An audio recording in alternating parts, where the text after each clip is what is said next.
God the Father has preserved this for us. And so he is the wise Father, and we are the children. You understand how God functions as a father by studying these passages, his warnings and his encouragements and his wisdom and his grace is all over these.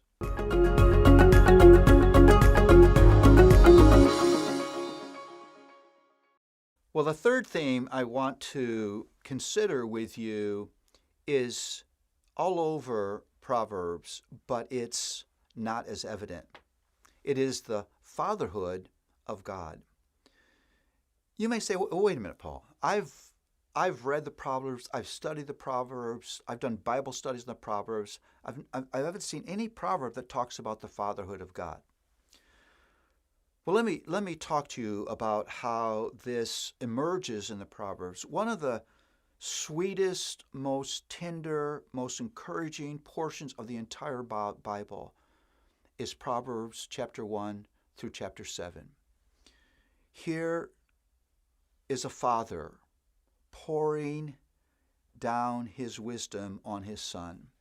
I think of it as a father sitting on a couch next to his son with his arm around him and said, "Son, there's some things I want you to know because I love you." And here's loving instruction and loving practical counsel and loving warning and loving values clarification and loving guidance. It's just such a beautiful portion of Scripture. And that section is marked by 10 fatherly pleas or appeals. It's like a father saying to son, "Please don't ever," or "Please do this." You can feel the tenderness of heart in these chapters. Chapter 1, the father says, "Do not run after unjust gain." It's a warning against greed. Greed will destroy your life. Chapter 2, father says, "If you get anything, get wisdom. It's the treasure of treasures." Chapter 3 is a call to fear the Lord.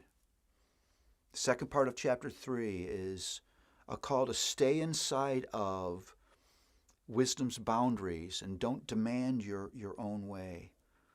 First part of chapter 4, the father says, make wisdom your tradition, your legacy. Lay down a legacy of wisdom. I love that. You're always building some kind of legacy. Middle part of chapter 4, father says there's only two ways of living, son. You live as a fool or you live as a wise person, and everybody fits into those categories. End of chapter 4, the father says to son, above all else, guard your heart. Because your heart is the wellspring of life. Your life, your choices, your decisions, your words are controlled by the thoughts, motives, desires, spiritual condition of your heart. The ninth appeal is in chapter 5. It's about the importance of sexual morality. And then chapter 7 is a call to run from sexual temptation.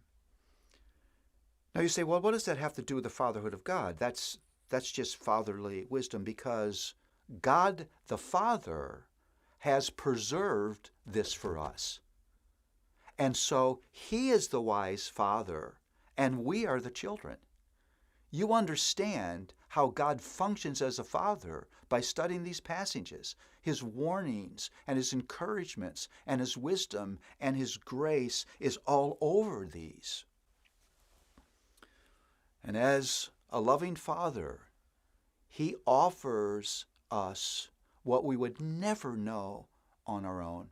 I often think as I'm reading this passage of a young child, doesn't know what he needs to eat, doesn't know that he needs to sleep, doesn't know what is dangerous, doesn't know the importance of his parents' authority. He doesn't know. That's us.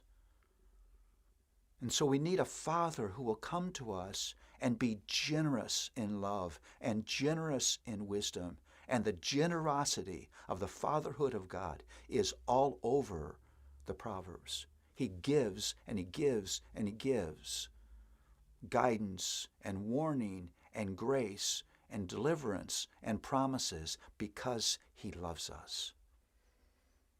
You are never without a father because you have a Father in heaven who loves you and will generously unfold his wisdom to you.